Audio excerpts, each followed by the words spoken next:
So our next session, the future of financial advice in Australia and the FinTech's community's contribution, we'll look at sort of the possibilities there, because here's an extraordinary number out of all those stories that we're told.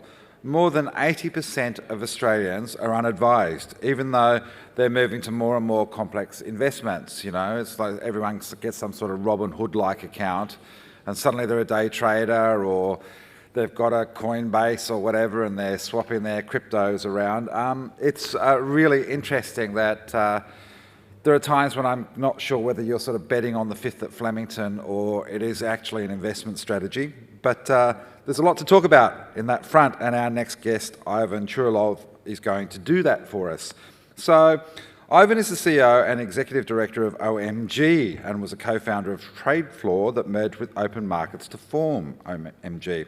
He spent the first 6 years of his career as a professional futures trader, has over 8 years' experience in FinTech, and is responsible for OMG's vision, P&L, good on that, and revenue growth. He describes himself as a recovering day trader, so there you go, and is passionate about making wealth creation more accessible, and with it, financial education and advice, and I think that's a really important part. So ladies and gentlemen, please put your hands together for Ivan as we explore financial advice. Thank you.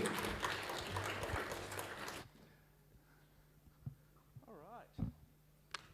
You can see how much we all care about advice based on the numbers that we've got here, so yeah, anyway, it's good. My name is Ivan. I am indeed the CEO of OMG, which is our new term for OpenMarkets Group. Who could have ever thought of that as sort of a marketing team? I'm known for my very long, unpronounceable surname, so well done on that, as well as my look like Harry Potter. So, what is OMG? We split our business into two parts. One is the OpenMarkets brand, which is our B2B brand, and ultimately we do the back end, the pipes and plumbing, just to take a term from before. We do the pipes and plumbing for guys like Selfwell, Superhero, and all the robos. Ultimately, they get connectivity into the market through us. And the Open Trader business is our direct retail play. So we're talking about advice. Just a quick question, if you don't mind. Who here has used a financial advisor or planner in the last 12 months? Right, that's more than you would have expected. That's good, that's about 3 people. Just to be clear, before I offend anyone, has anyone actually been a financial planner in their life? Good? Oh, no, sorry, okay, there's one person, sorry, hopefully you don't hate me. And then just to really make sure, are there any regulators, anyone who works at ASIC or APRA? Okay, you. I feel like I'm speaking to my mum in the room, and she's there, and anyway, just please don't mess with our levies anymore. So what we're going to talk about, the first part is really, what is advice not? And so the first one is, unless you've got a really cool mate called Warren Buffett or a fully licensed professional, probably not advice. Horoscopes, I've actually heard of proper day traders that have used horoscopes and believe they've done really well. It doesn't really work. Person down at the pub, talking about mining stocks, digging stuff out of the ground, also, yeah. And of course, the COVID version of the person down at the pub, Reddit. Also not a great source of advice.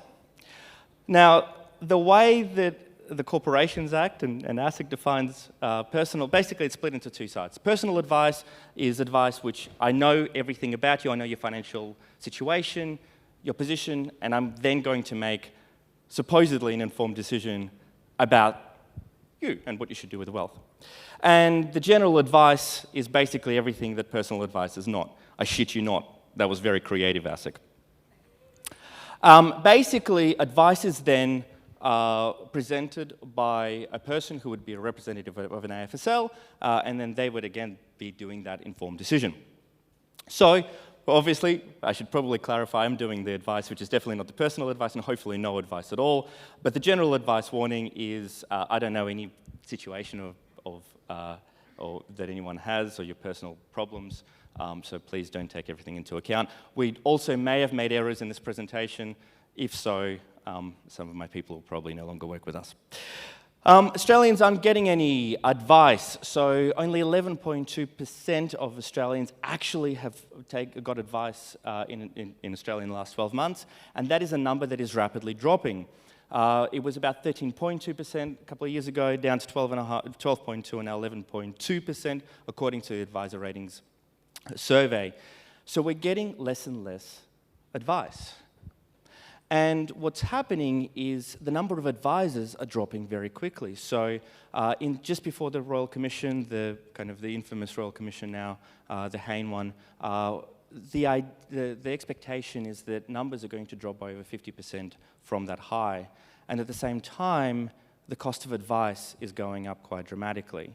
And at the same time, we're trying to get affordable and scalable advice. What gives? And right now, more than ever, we actually need advice. And you can see by the numbers of people in this room, there's not a lot of people who care about advice, right? ASFA is predicting that you need to have $640,000 plus your paid-off home to retire comfortably. So that's about an average of $62,000 a year, assuming that you basically, retire at the average age of 65 and end up kind of living till 82 years or so. What is actually happening is the stats are showing, or research is showing, that the average retirement cash is $272,000, which ultimately means that you're more likely going to be relying on the government pension of just $37,000 per year. And these numbers are for a couple.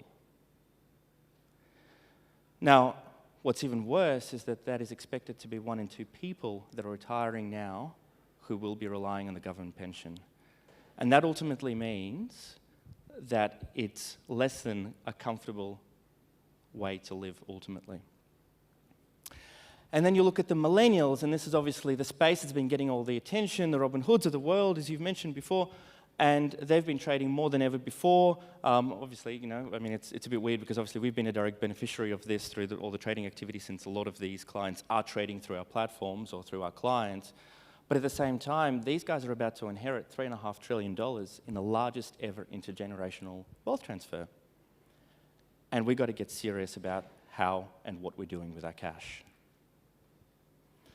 So ultimately, 60% of people, according to research, won't pay or can't pay for advice, or they won't, or they don't trust the advisors. In fact, true story, and I don't know if the 5 people that did actually raise their hand trust their advisors, but research shows that 2 out of 3 people who do pay their financial advisor do not believe that that financial advisor is acting in their best interest, right? So you're paying someone who's trying to fuck you. But the cost of not getting advice, this is a simple algorithm, right? Based on research from the time that the total return index was created in 1979 to June 2020, if you put $100 a week into the market and you start at the age of 30, you would have a 12.36 return times, right? So basically, you put in $182,000, you get $2.5 million. You start 5 years earlier, you end up getting a significantly higher number, $4.3 million. And I'll talk about the problems with this, but, just at this point. So this is essentially the most simple thing about numbers, right? Ultimately, you put money in, you let the money grow, it's compound interest, right? This is the entire financial services, financial advice system is built on this. And just doing that alone is going to mean that you'll be retiring on $213,000 for a couple, or $381,000. So it's really simple.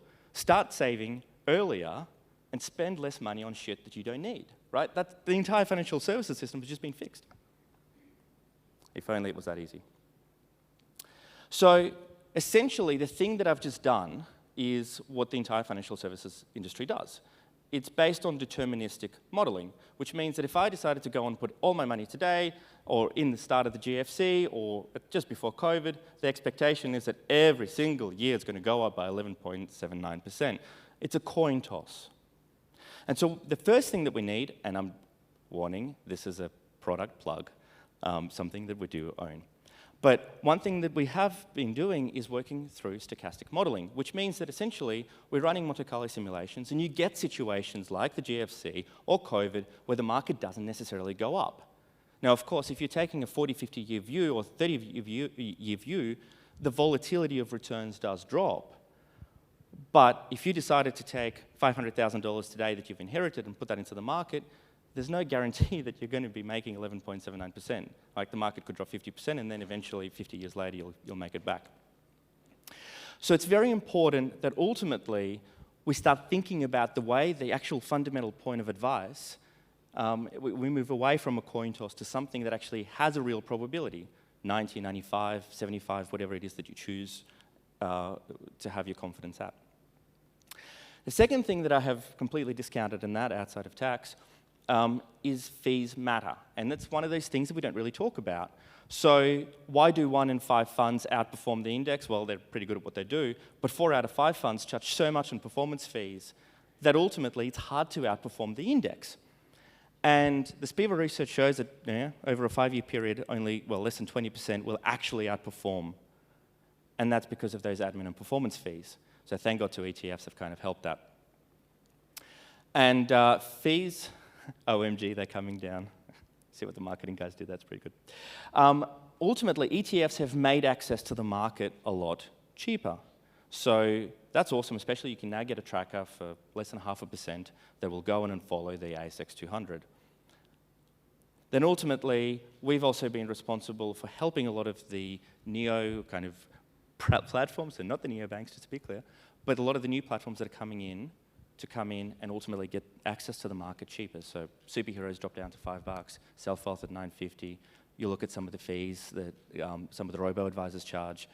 We've really helped bring that down through our providers. And the lower fees you pay, obviously, the closer you're going to get to your retirement. So I've mentioned robo-advice, and one thing that that's doing really well is trying to bring a lot of that stuff together. So the cool thing is that they're starting with an attitude towards risk, and ultimately the idea is that the more input and more information that's coming in, the more you will ultimately get and better advice. One of the interesting stats is that at the moment, Australians are less likely to trust a robo-advisor, sounds pretty scary, than a full-service stockbroker. And they've got a pretty low standard. So the more data, the better your results are ultimately going to be. So if you think about sort of a normal point of advice, if you have come to a standard financial planner, there's a good chance that they're probably going to be looking at about 3 different portfolios, maybe 4. So try and have a couple of different items.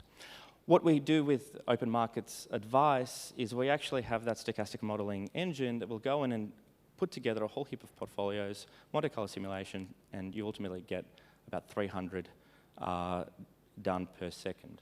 So you see thousands and thousands of portfolios together and have an actual good idea of the outcome that will occur in the next 20, 30 years based on statistics. So portfolio optimization becomes quite important. So one of the big problems that we've had with advice is we've had this big segregation of advice, and it actually makes perfect sense. So if you've got your research, you've got your advisor, you're trying to kind of have this deconflicted situation, if you will. And so there's been a lot of regulation that's come out across Australia, internationally, et cetera, like FOFA, FASIA to some extent, MiFID, that's trying to disintegrate this, to make that fragmented. So the idea is if you're ultimately a research provider, you should be just doing research and selling your research because you do the best research on the street. And so that debundling becomes quite important for the integrity of the market. The problem is that the cost of acquiring a client is so expensive, right? The average for acquiring a FinTech client, as a FinTech acquiring a client is about $1,000. So it's hard to actually make money on something that you're only going to be charging $20, $30, $40, $50 on to try and make it mass market. So what's actually happening is you kind of split up all these different items, and then ultimately what happens is that advisors don't have research to go on and sell, and it becomes a self-fulfilling prophecy in many ways. I feel like there's going to be some questions from ASIC during this or after. So what we believe is that there's actually a great opportunity to go in and reconstruct this model. And so what we're actually trying to do is not do like a David Jones type approach where we have a couple of different providers which we completely own and just put different labels on it, but actually have a bit of a shopping mall type situation. What I mean by that is that if you're the best research provider, come into our ecosystem. If you're the best advisor, come into our ecosystem. If you're a fintech, come into our ecosystem. We'll give you clients. So the idea is that we onboard on scale, we take that cost away from ultimately you and give you access to these set clients. And so I've spoken a little bit about some of the problems and some of the solutions, but ultimately where we see the opportunity and the solution for this disintegrated, fragmented market is ultimately by using technology that exists today and helping new technology providers, new fintechs out there to come in and build and be a part of the ultimate ecosystem.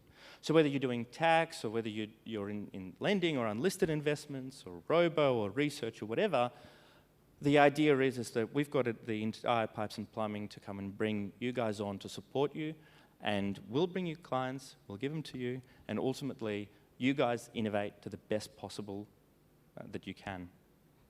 Whatever the words are, I don't know. So we are building a proper, thus the word open, by the way, in open markets. We're building an open API stack, which means you guys can connect into that, and we'll provide that over systems. So join us. You can also take a QR code if anyone's interested. But we are legitimately thinking that the best solution for the market is to work together and ultimately come together as a group, do the things that we do best, and do it together. Thank you. So hopefully there'll be some questions, not just from ASIC.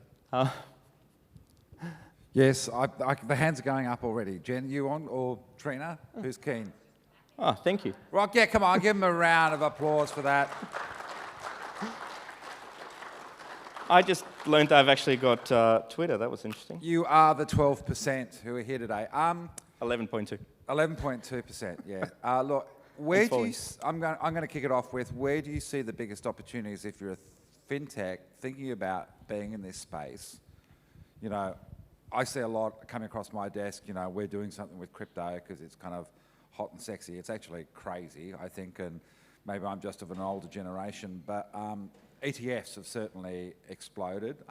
Where are those opportunities? Yeah, I think that it's interesting. So before COVID, we actually had the situation where we kind of returned to normality, and we actually thought about long-term investing for a while, and then, well, at least in the minorities, I guess, to some extent.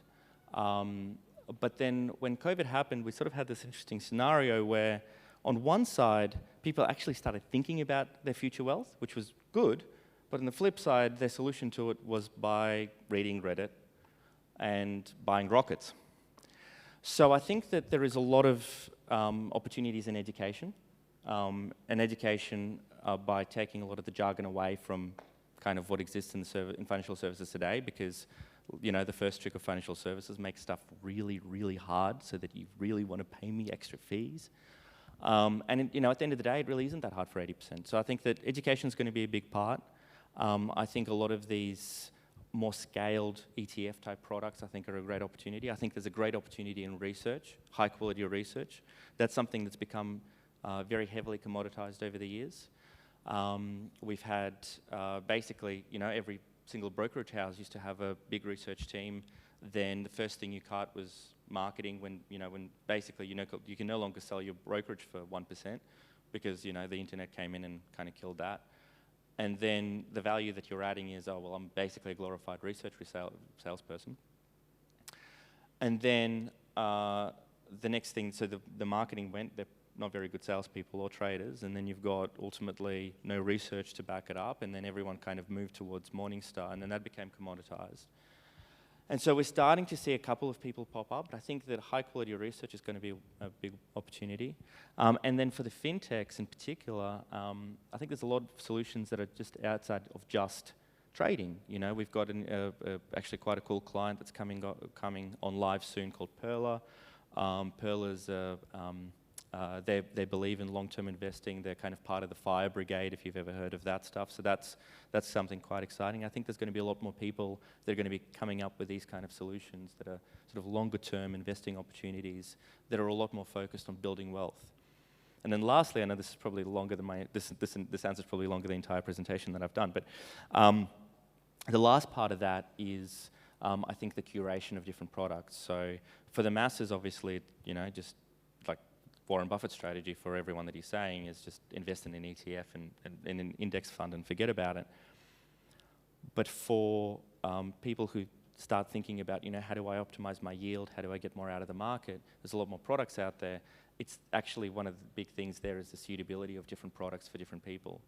And we've got this kind of interesting scenario where people that are responsible for selling products sometimes don't always consider suitability of different products for different people. So I think there's a way of having technology come in there and create automated curation with no emotion, and not having to pay the bill tomorrow to sell some shitty product to someone that no one needs.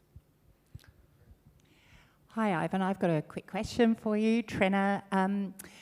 So I agree 100%. We do need to provide more appropriate, accessible, affordable advice that's relevant to people. So how do we actually, get the regulators to actually come on the journey with us so that we can collaborate to create solutions that are actually going to suit the needs of today's people? I'm not going to speak for regulators, but look, I don't think that we're on different pages there ultimately, right? Like, I mean, obviously, for advisors, it's harder and harder to provide affordable advice, and numbers are dwindling. I mean, to be fair, a lot of that is driven off them not being able to pass FASEA, which is an ethics exam, which is problematic. Although it's, one would think that, if you're a financial advisor, you'd probably be able to pass it. But anyway, so I don't think we're exactly on different pages. I think the reality is that we've had the situation where online's exploded so much, and education and solutions haven't really caught up with that. And so essentially what's happened is you get a bunch of people going and reading Reddit because it's easy and it's accessible.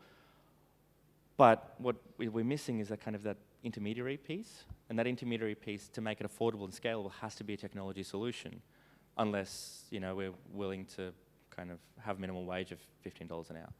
So I don't think actually it's, and being a highly regulated entity, I'm not going to say anything bad about regulators, but not because of that, but ultimately, the reality is that it's actually not a regulator problem, it's a technology problem. And to get something scalable and accessible, it's, we've basically all got to come together and do it. Hopefully that answers the question. Hi, Ivan. I feel like there might be a follow-up. So my question's around the advisor community. I've done a little bit of work with in this space in the past, and there is a large proportion of financial advisors who have a real reluctance towards accepting, using, trusting technology platforms. What's your approach to solving that? And I suppose in the corollary of that, where do you think ultimately the balance between tech and human advisors will land? So there's some areas that obviously you can't, or it's difficult to replace a human. So in some of the more kind of complicated structured mechanisms where you need advanced tax advice, for example, structural advice. So I think the first part that is interesting, if the concept is that people need to invest sooner or earlier in their life, but they can't afford advice, again, it goes back to the technology point that really when we need advice the most is a time when we can't afford it, and the time that we do seek advice, we're stuck with inefficient structuring, right? So, so I think that it almost has to work in a reverse way where, ultimately where people are helping out and somehow figuring out a way to do this in a scalable way is, I guess, the tricky part. But how do you get a lot of people to be able to feel comfortable to get access to advisors and do that in an affordable way? What we've seen done well is, shameless product plug again, but on the open markets advice piece, is that that is basically a scalable solution for coming up with portfolio allocations. I think it's got a long way to go, but it's about 6 years in development by some crazy actuary guys. And what we're seeing with advisors is that they're putting that on the websites, as using that as a kind of as a basic fact-find piece. And then when you're getting to the point of needing or jumping into that, 2 mil plus area where you do need to start integrating with advisors and getting that structural, advice. So we're already seeing elements of this, I guess is the point I'm trying to make. What I think we need to do is just, I think firstly we need to educate younger people more. And then at some point in time, I feel like we'll, as a collective, we'll make the transition into the right area. So at the start, you have to use a lot of technology, and there's got to be to fill that void for the 88.8% of the people who don't have advice. And then ultimately, I think then that's where the humans come in right after. We've got time for one more. Anyone keen? Oh, up the back. Damn, I shouldn't have come down the front.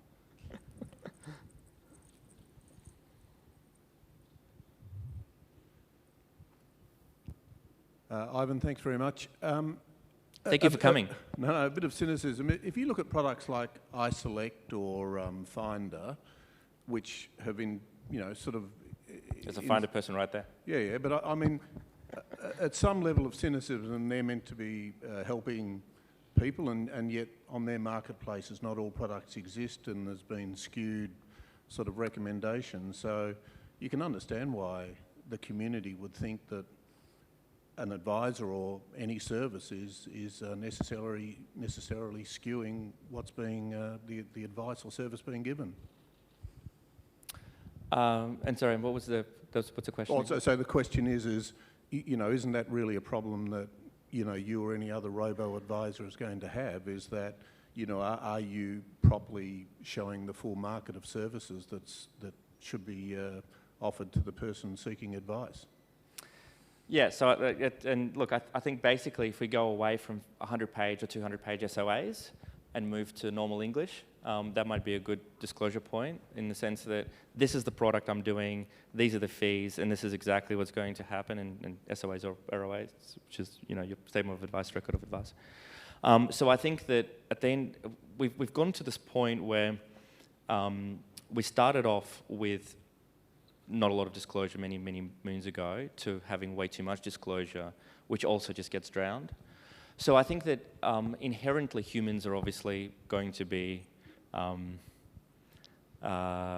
unsure about the honesty of the advice being given. But I think it just has to be very clearly disclosed as to what the fees are, and then modelling out into the future as to what we expect it should look like. So I think that the answer to your question is ultimately more disclosure, right? So how is, if you're looking at a comparison site, how is that company getting remunerated? Obviously, it helps. We're about to, contemplating going through a listing, which means that obviously everything's going to be open.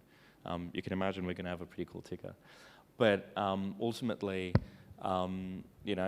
if you're an unlisted company, obviously, it's a slightly different scenario. You don't have to go through that rigid disclosure. But I think that the answer to your question is ultimately more disclosure, more clear disclosure, and just plain English. I can feel the furious nodding vibe from anyone from a regulator at this point in time. Now, I was going to ask you, Dogecoin, buy, hold, or sell, but we won't go there. So, ladies and gentlemen, please put your hands together for Ivan Tchourilov from OMG. Thank you, mate.